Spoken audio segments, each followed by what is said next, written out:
Je suis Jérémy Ogolet, j'ai fait mes études en géographie, j'ai une licence en géographie et j'ai suivi aussi plusieurs formations au sens entrepreneurial, et telles que la coiffure, la sérigraphie et même l'emplacement des antennes paraboliques. Qu'est-ce qu'il faut faire pour me rendre utile à ma communauté, pour rendre un service au moins à ma communauté? Je me pose souvent cette question.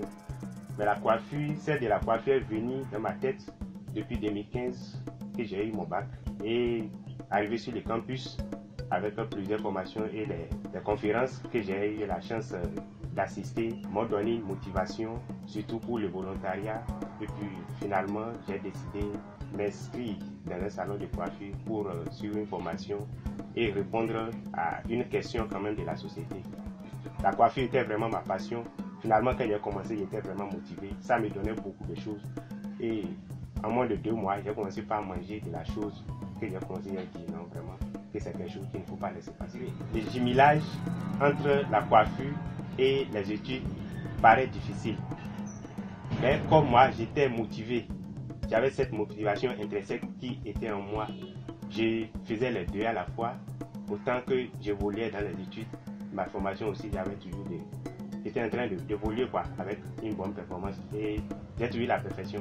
Étant étudiant dans un atelier avec d'autres personnes qui peut-être n'ont pas été à l'école ou même qui ont été à l'école qui n'ont pas votre niveau, c'est pas une chose assez facile. Même si toi-même tu ne te considères pas à un poste donné, d'autres personnes peuvent tisser à ce niveau-là et puis souvent peut-être il aura des rancunes ou bien tout ça là. Mais pour moi, avec moi, j'ai su quand même gérer les choses de telle manière que tous mes camarades et apprentis avec qui j'ai suivi la formation, tous ceux-là m'ont considéré quand même comme grand frère parce que je les appelais tous frère, et puis j'essaie de gérer avec eux.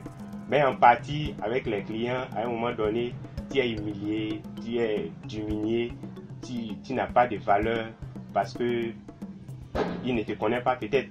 Ou bien parce qu'il te connaît une fois, il a travaillé, il n'a pas apprécié la manière dont il a travaillé. Ça n'a pas été facile pour moi quand même de surmonter ces difficultés-là et ces moments qui n'enchantent pas du tout. Je suis là, je suis étudiant, je paye loyer, je mange moi-même et j'avais une soeur à côté de moi que je gérais aussi. Ça fait que j'avais une charge de plus et j'allais dans l'atelier comme j'allais aussi au campus.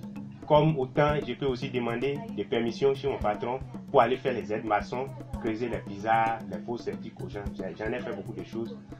Bon, mon patron, je dirais qu'il est la personne la plus gentille du monde. Tout ce que je fais, même si c'est mauvais, il se patiente et il me corrige, pas sur place, c'est après. Il me corrige, mais pas qu'il va mettre la main sur moi. Mon patron ne m'a jamais tapé.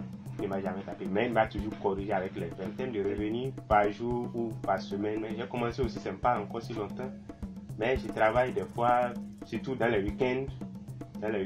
À partir de vendredi soir, déjà samedi, dimanche, on peut travailler. Puis le week-end, tu vas compter jusqu'à 10 allant de 15 000. De 10 000 à 15 000. Comme les jours ouvrables du lundi au vendredi, tu peux travailler, tu peux même gagner 500 par jour, des fois tu peux gagner 500. Le conseil à donner en général à toute la jeunesse béninoise, c'est de dire que de commencer. Que si on a une idée, il faut commencer. Quand on ne commence pas, on ne peut pas espérer à terminer. Donc il faut commencer. Il faut mettre la main dedans.